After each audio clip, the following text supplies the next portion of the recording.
Samhain.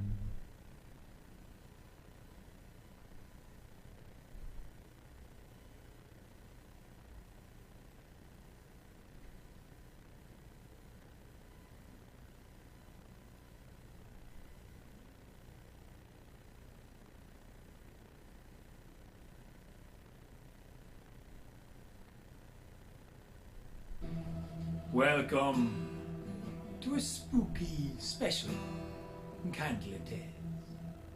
This story proves that everyone must be able to tell a story. There was once a man, around this time of year, between October and November, on the eve of Samhain, on Ia Hung, before the day of the puka, they say. This man was a traveller of roads. He was going between town to town. In the summer months it was easier. Winter got blustery and cold, and the October winds were chilling his bones. He could feel the bite. He had no home of his own, and so he would go to those who were charitable and offered him a fire, a cup of warm broth. He had a trade. He could tinker out pots and pans wherever he went.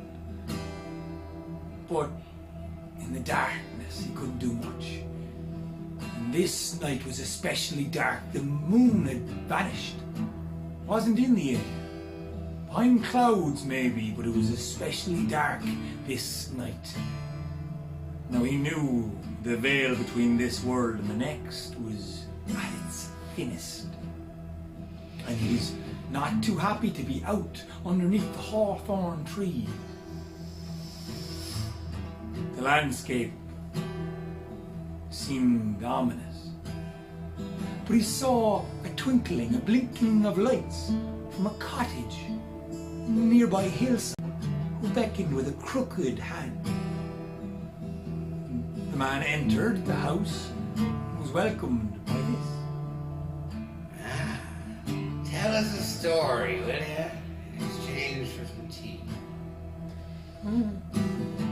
Well, the stranger said, I don't know any stories. I'm sorry, as he went to put his hands by the warming fire and looked longingly at the tea and the warm broth boiling over the stove. But as soon as he said that he didn't have a story, the expression of the small, strange, weak-looking man turned angry. And suddenly he was kicked straight out of the house. But please let me in, he called. Without a story, the door was firmly closed behind him. Well, he pulled his jacket right around himself. He thought, he could have thought of a story, but he didn't think it was that important. He went walking down, and suddenly he saw a fire up on top of the nearby hill. He ran towards it. He saw a strange little man playing a bit of music next to him, a hood over his head, pale skin, and emerald eyes. And on top of the fire, well, there was a bit of meat being turned around. The strange-looking man put down his instrument then and asked to take care of the meat. Yeah, well, of course, said the stranger. He started to turn it, and no sooner had he done, the musician that was sitting next to him disappeared into a puff of smoke. And suddenly the spit jumped up out of the fire and started running right towards him. Well, now, this man ran around the hawthorn tree, and the fire itself erupted and jumped and threw hot coals at him. He could hear the echo of laughter. He ran down to a stream and hid in between the rocks as the fire embers and the hot spit came clawing and cawing at him. Well, he hid till he finally looked out. The fire that had been there had disappeared. The musician was nowhere to be seen. He was now soaked wet, and he went running up towards the cottage that he'd entered in before. He knocked on the door. Please let me in, please let me in, he cried. Underneath his head, a blanket wrapped around him, but instead of a bed, he was on a pile of twigs and leaves. He heard echoing laughter. Forevermore, whenever he was asked for a tale or a story to tell, he told that story. Because everybody must know how to tell a tale.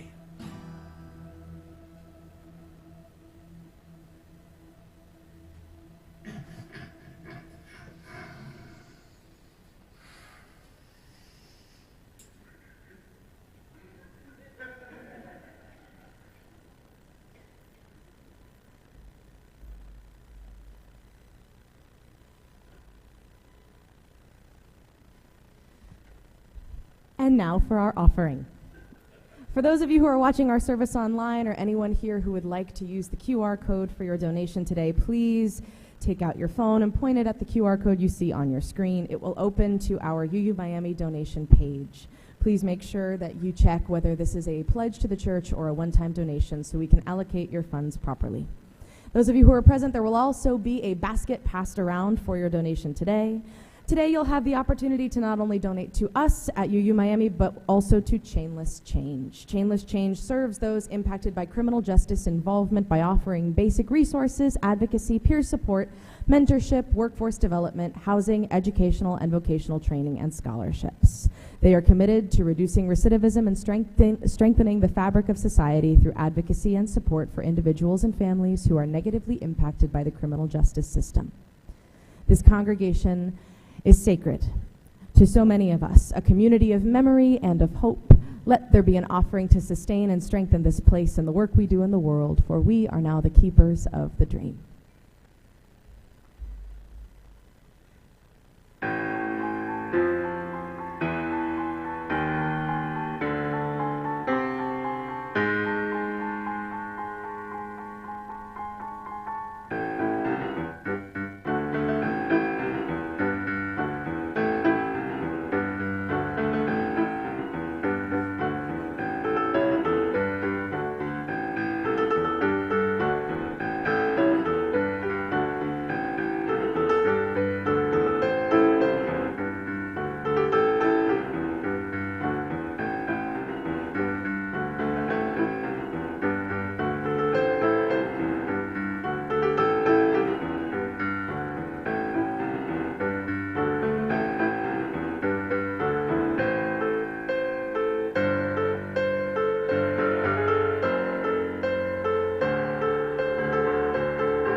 It is some spooky service today. The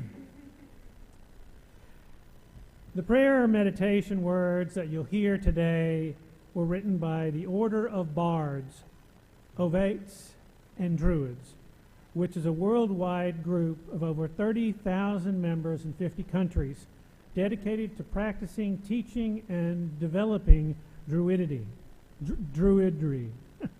A valuable and inspiring spirituality. These words were written for a ritual during Samhain. So I invite you now into a time of prayer or meditation. Each of you may have your own way to enter that space. You might take a deep, slow breath and bring your attention within. holding space for the words and the space between the words.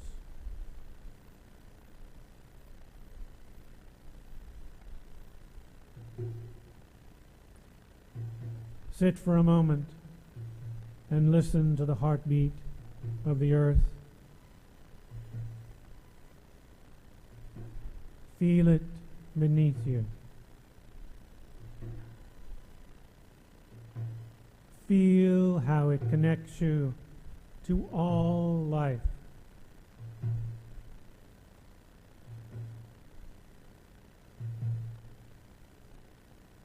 Ancient bone mother, when life's harsh lessons weather our spirit, may your strength and endurance fill us.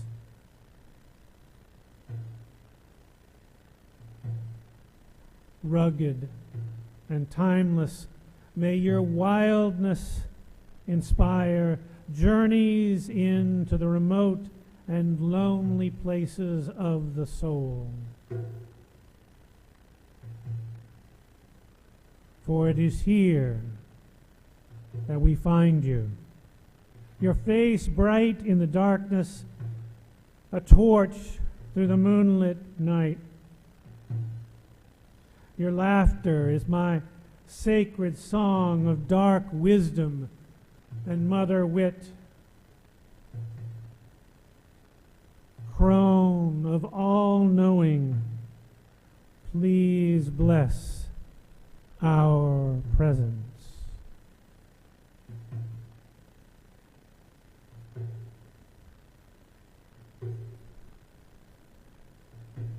In this space, now let us remember our ancestors.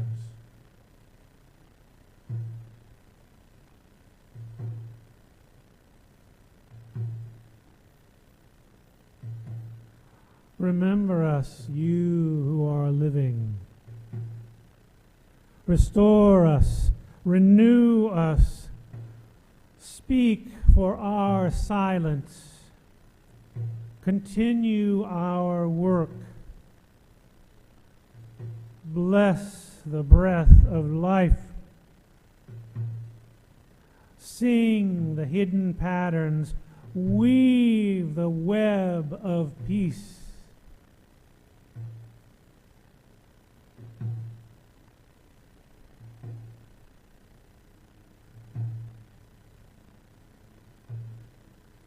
Grandmother Mystery,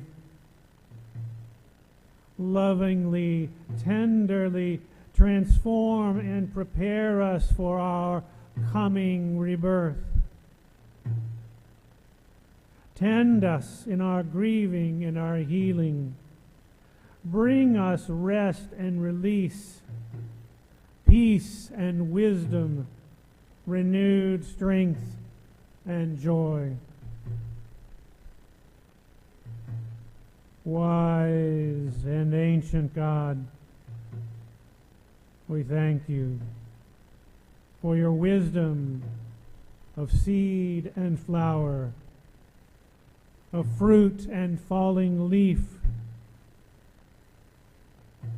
Please journey with us through the tides of our lives and teach us the value of each. Goddess and God, we thank you for your presence and blessings. Bide well in our hearts.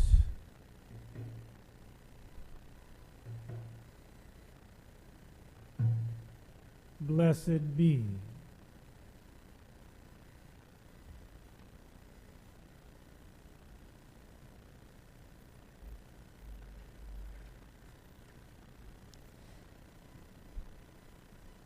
This chant was, it's new to me because the choir was supposed to sing today, so I learned it this morning. And congregational singing is everything to me. We come here together, we gather together. But if we sit so far apart and we don't talk to anybody, what's the point? So, I'm going to teach this to you. It's easy. Do we have the words that we can put up, please? Thank you. Please listen first. Mother of darkness, mother of light, earth beneath our souls in flight, songs of love and love of life, guide us to our hearts. Listen. Mother of darkness, mother of light, try that with me, here we go. Mother of darkness, mother of light, my turn. Earth beneath our souls in flight, try it. Earth beneath our souls in Can you try it from mother? Here we go. Mother of darkness, mother of light, earth beneath our souls in my turn. Songs of love and songs of life. Try it. Come on. Guide us to our hearts. You don't even need me. You don't even need me. Try the whole thing with me. Here we go. Mother of darkness, mother of light, earth beneath our souls in flight, songs of love and love of life, guide us to our hearts. You heard me in the meditation doing a little heartbeat. Bum, bum. And bum, bum. Try that. Somewhere on your body. Listen. Mother of darkness, mother of light, earth beneath our souls in flight, songs of love and songs of life, guide us to our hearts. Sing it. Mother of darkness, mother of light, earth beneath our souls in flight, songs of love and love of life, guide us to our hearts. One more time. Mother of darkness, mother of light, earth beneath our souls in flight, songs of love and love of life, guide us to our hearts. Nice job, everybody.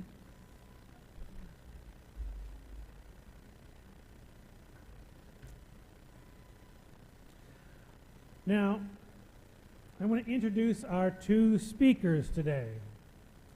First is Rayna Templebee, a witch, a seer, a child of the ocean mother, and priestess of the old ways. She'll be on a video in just a moment. And then Martha Capo, observer of small things, author, editor, drummer, wise woman, crone, witch, and tart-tongued truth-teller. Also, she's my wife. I said that. Both of these people agreed to speak about Samhain. However, they're both at the Flora Pagan Gathering this weekend, where they are celebrating Samhain. So, Martha's, by the way, one of the theme speakers. She's offering a croning ritual for them this weekend. And so, since they couldn't be here, they recorded their thoughts for you. Rayna is first.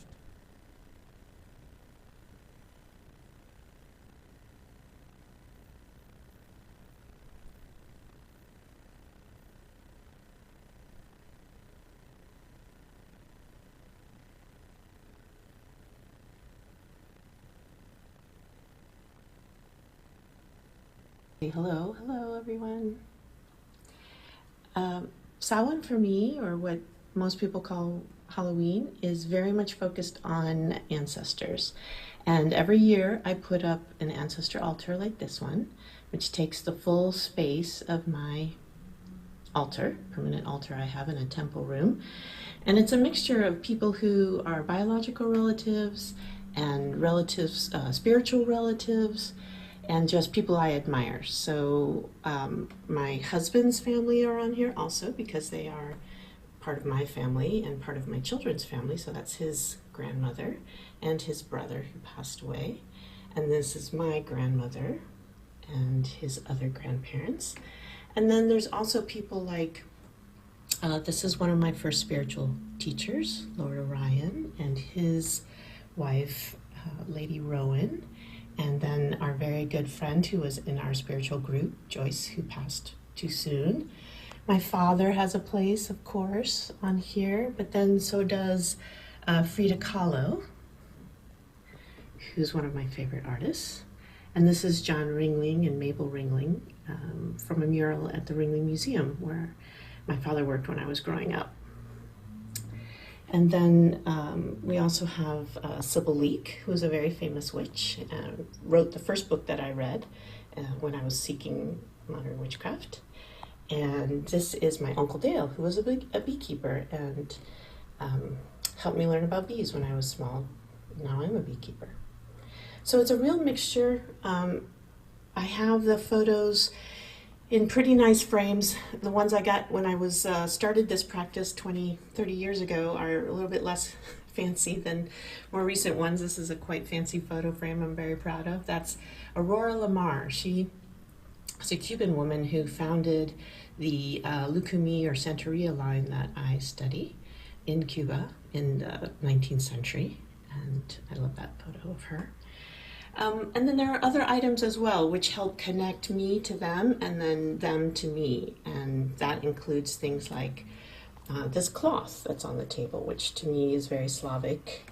Some actual heirlooms like this bottle of liqueur from Bavaria / the Czech Republic area where my family lived, emigrated here from.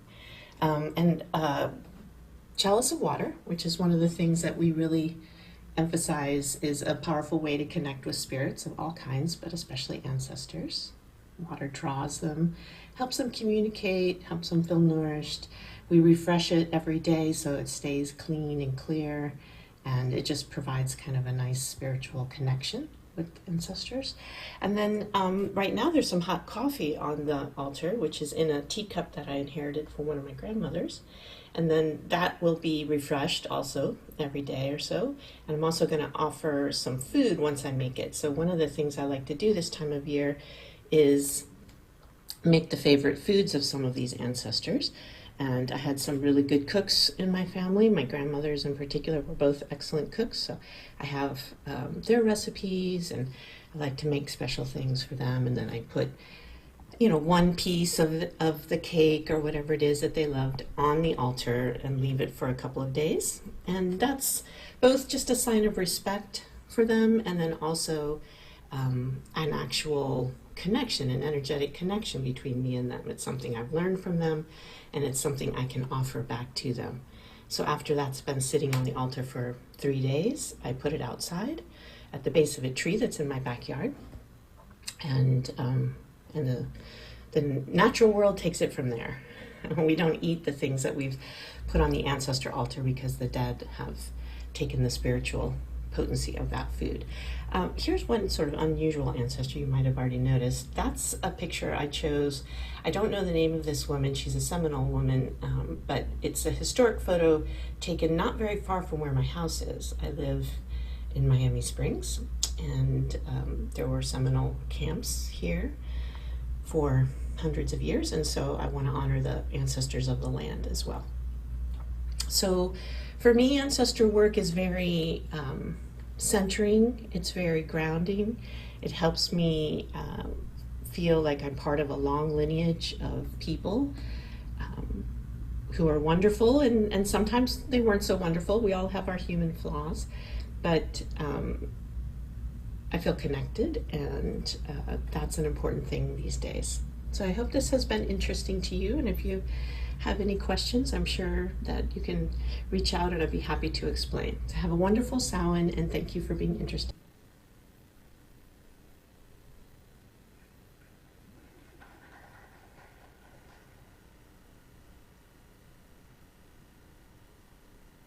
And now our tart-tongue truth teller.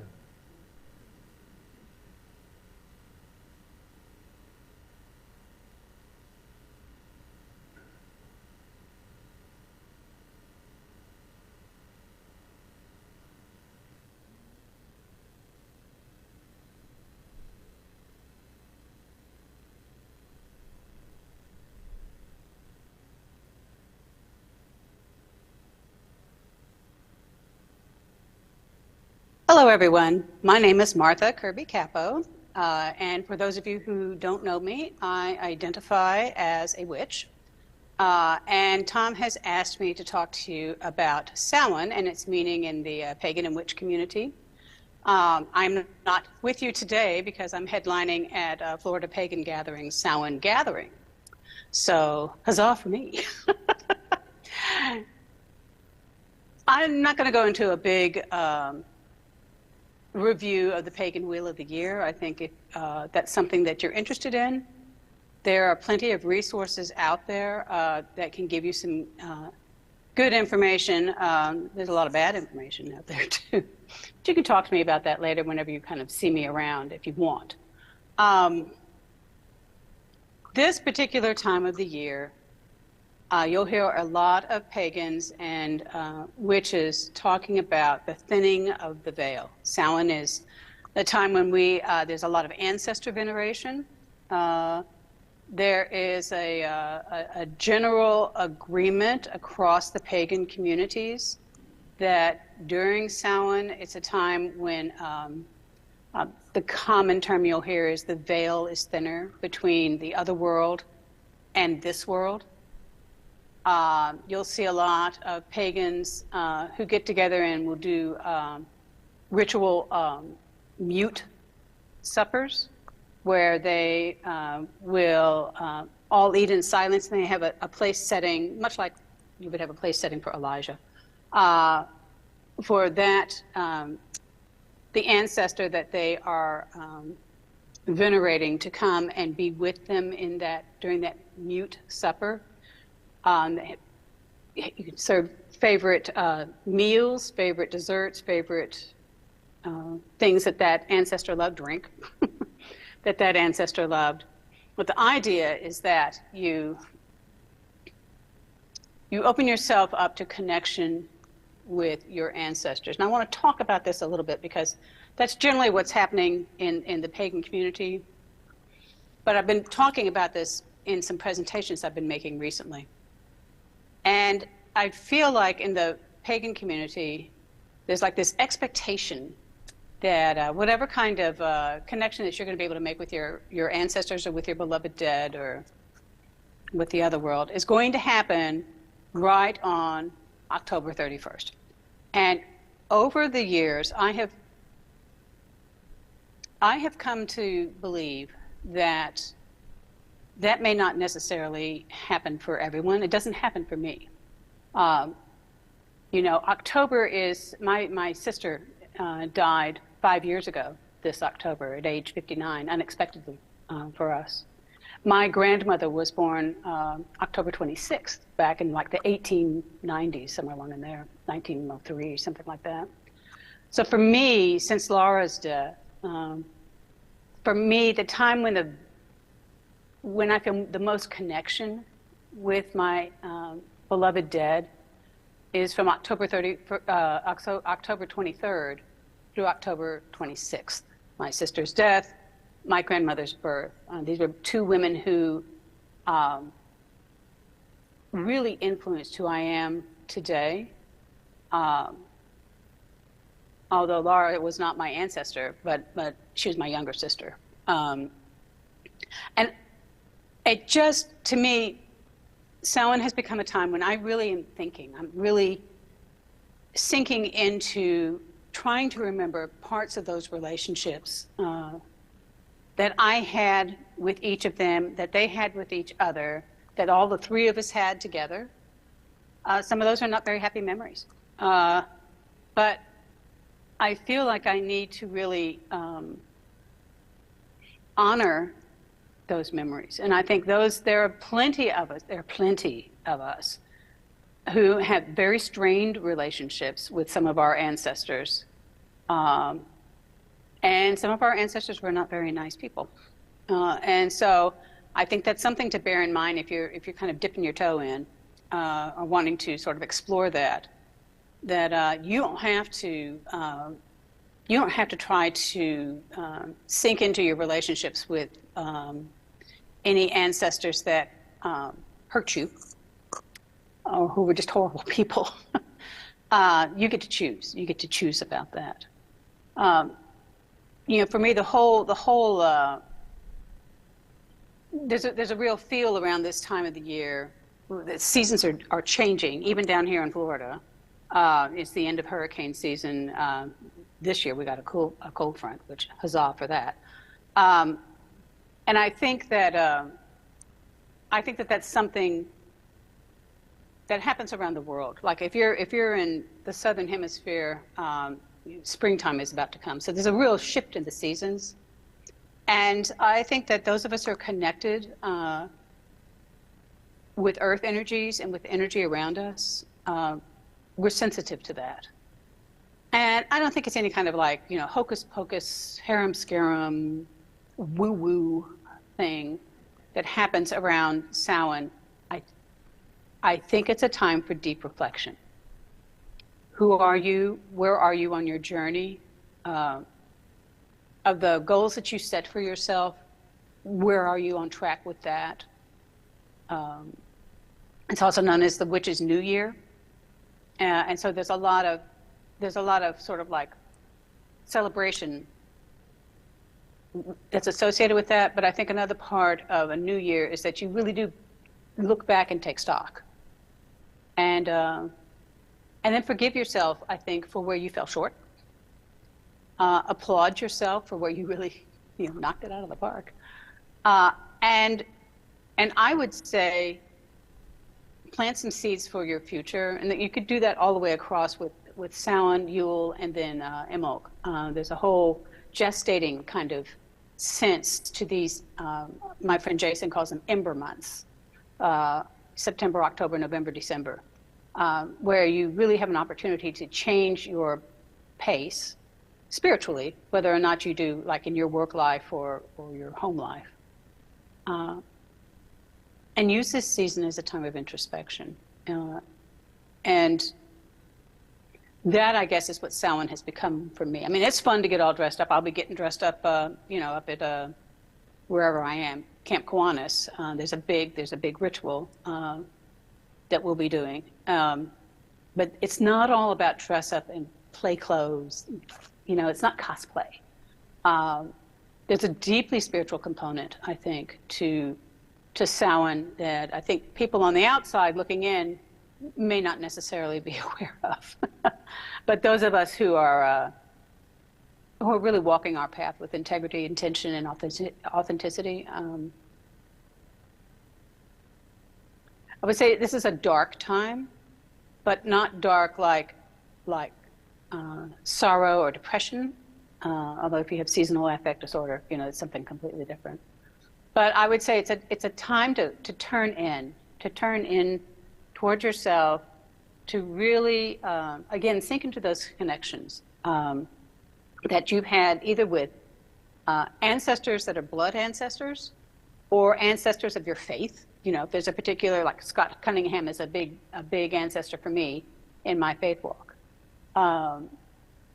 And to really lean into those connections, learn what you can, refresh yourself with those connections. And that's what Samhain for me has been. And it's just like Unitarian Universalist. You can ask a Unitarian, what does X mean to you? And you're going to get, if you have 14 Unitarians, you'll get 15 answers. Same thing with the pagan, witch, druid, heathen communities.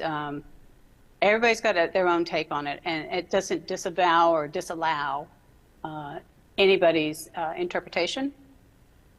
What's true for you is true for you, and nobody gets saved. That's your truth. And I guess to me, Samhain is a time when we honor our truths and we explore them and we make sure they're still true for us. That's Samhain for me. Thanks for listening. Have a great rest of your day.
2 things before our final hymn. Number 1, thank you, CJ, for talking about the choir. This was a weird week because a lot of people are out of town, a lot of people are sick. But you're great singers, I just heard you. So so please, you can find more information about the choir on uumiami.org. You can go on our website and see when we rehearse, or you can just talk to me, talk to anybody that's in the choir here. There are a couple of members that are here sitting on the sides. It's a good time, I promise. I wouldn't tell you otherwise. And the second thing is that you might notice that Dr. Taleda looks very spiffy in his all black today. That is because the Civic Chorale of Greater Miami, which rents and rehearses in our space, has a concert today at 4 p.m. at St. Andrew's Lutheran, which is in Palmetto Bay on Old Cutler Road. It's a concert of Latin American choral music featuring a folk mass written in 1964 called the Misa Criolla. And it's going to be a really good concert. So if you're looking for something to do later today, the Civic Chorale of Greater Miami concert is an option. You can Google that on your cellular and find all of the information. St. Andrew's Episcopal. It's on Old Cutler Road. Look up St. Andrew's. I work at a Unitarian church. Anyway, our final hymn today will close out this kind of like fun music that we've had all service. It's in the Teal hymnal. It's number 1074, Turn the World Around. Please stand in body or spirit and join in the song. We come from the fire, living in the fire. Go back to the fire, turn the world around. We come from the water, living in the water. Go back to the water, turn the world around. We come from the mountain, living on the mountain. Go back to the mountain, turn the world around. Whoa, so is life. Ah, so is life. Whoa, so is life. Ah, so is life. Do you know who I am? Do I know who you are? See we one another clearly. Do we know who we are? Do you know who I am? Do I know who you are? See we one another clearly. Do we know who we are? Do you know who I am? Do you know who you are? See we one another clearly. Do we know who we are? Whoa, so is life abatiwa. So is life. Whoa, so is life abatiwa. So is life. Water make the river, river wash the mountain, fire make the sunlight turn the world around. Heart is of the river, body is the mountain, spirit is the sunlight, turn the world around. We are of the spirit, truly of the spirit, only can the spirit turn the world around. Whoa, so is life abatiwa. So is life. Whoa, so is life abatiwa. So is life. Whoa, so is life abatiwa. So is life. Whoa, so is life abatiwa. So is life. Way to go. Way to go. Everybody, way to go. Well, it's our time for gratitude and announcements, and so I just start with, we have a professional staff, but we have a volunteer staff as well.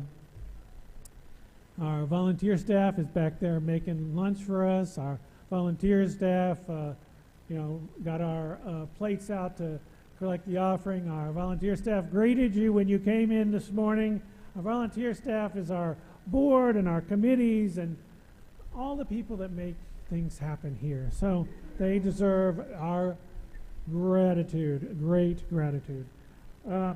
And we have great professional staff, Alex, Joseph, all the people in the office, and just everybody. And I guess, let's see, if Derek will stick his head out, thank him for this morning, for helping us have all the videos and stuff. There he is. Okay, that's right.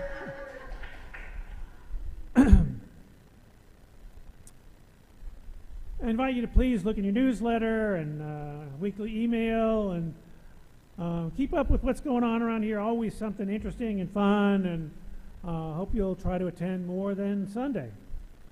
As I mentioned, we have a few people back there. I'm not sure how many people to thank this morning, but if you'll go back there when you get done and thank all the ladies in the back for making us lunch today, that would be fabulous. Lunch is $5, a $5 donation, and if you're here for the first time, just go ahead and eat. We don't need that donation. We want you to feel like this is your home.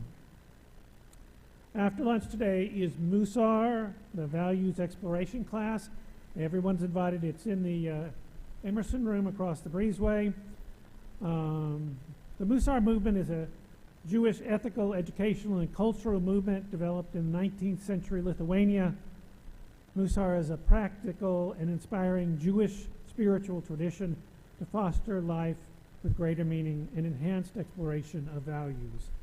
Please join us if you're interested. We've met once, but we worked on humility in this past month. This month we're working on patience. On November 4th, I think I have a slide for this. Oh, I don't have a slide for this. Oh, wait a minute, that's a slide for something else we have. We have our Halloween party. That's what we have at 6:30 tonight. Don't forget, please wear costumes. You don't have to, but everybody else is. So, and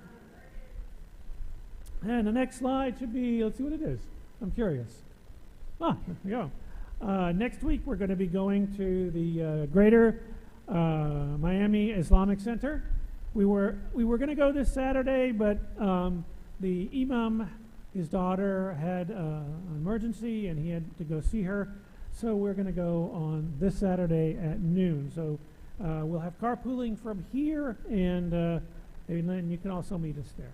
It's at the Greater Miami Islamic Center. Next week, I'll be preaching on waking up to shorter days with a generous heart. And yes, we're losing an hour of sleep next week. So I hope to see you all here on time. We gain an hour. Oh, good. Then you all should be here. Okay, good. Okay. We could sleep more and come here. That'd be even greater.